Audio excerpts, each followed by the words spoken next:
So you revealed earlier that pleasure, it's not just like a feeling, it actually works in a cycle. What does that mean? Right, so I've often thought about pleasure just as this singular experience. I do something I like and then I feel good. Yeah, same. And for a long time, researchers also thought that was the case. When I started in this field several decades ago, I thought that there was one unitary system in the brain that mediated both wanting and liking for rewards. I think most neuroscientists did think that at the time. That's Kent Berridge. He's done a bunch of work with Morton, and he's a professor of neuroscience at the University of Michigan. And as he studied pleasure, he saw that there were these different components in the brain, liking and wanting. Oh, so it's not a unitary system at all. These are separate parts, liking and wanting? They're separate, but usually these two things, wanting and liking, go together.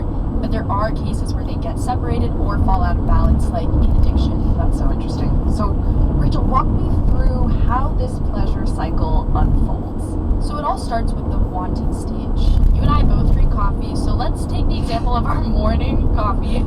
Say I get to work around 7 a.m. and I haven't even seen or tasted any coffee at this point in the morning, but I'm anticipating taking that very first sip. This is how most of my mornings go. Yeah. And maybe like around 7:30, you might be motivated enough to get up from your desk. I usually am, and I'll go and make myself a cup of coffee.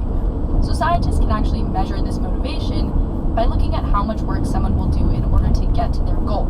So say I do get up, but there's no more coffee in the office coffee pot. I'm devastated, but how much effort am I actually willing to put in to go get some? Like, will I make a new pot? Will I leave the office and drive to go get more coffee?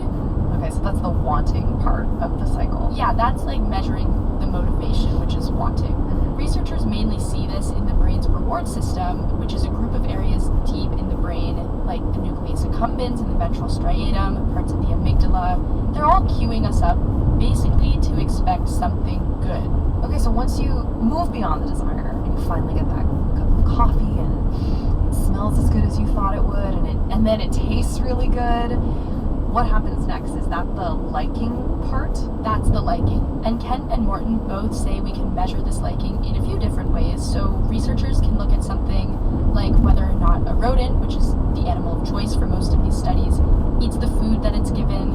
So like if you give a rat sugar water, the sweeter the sugar water is, the more the rat will lick its lips. And caregivers have done this with babies basically forever. You give the baby some food and look at its facial reaction to see if it likes it or not. Yeah, okay. And if the baby does like it, it might lick its lips or stick its tongue out. And if it doesn't, it's probably spitting that food right out. The opposite of liking. Yeah. So when it comes to pleasure overall, though, I tend to think of dopamine, the feel-good chemical. Does that have a role to play in any of this? I'm glad you asked that because we've often heard about dopamine in relation to pleasure just in general. Yeah.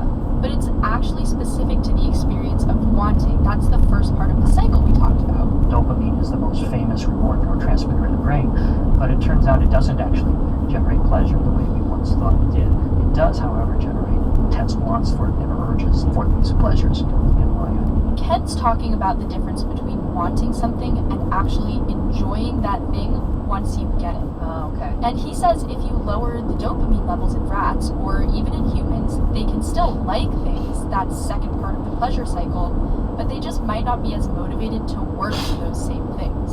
Gotcha. So dopamine truly is related more to the first part of the cycle, the wanting and desire. Exactly. And you said that happens in the brain's reward system. So where do we see liking in the brain? Emily, this is my favorite part of all the research Kent and Morton told me about. Liking lives inside of these tiny sites in the brain in rodents. They're like little buttons nestled right inside of those reward structures we talked about in their brains. We call them hedonic hotspots. These hotspots form like an interconnected web in the brain, and they can even be stimulated with drugs to produce either more pleasure or less pleasure. Earlier you kind of hinted that these two components, wanting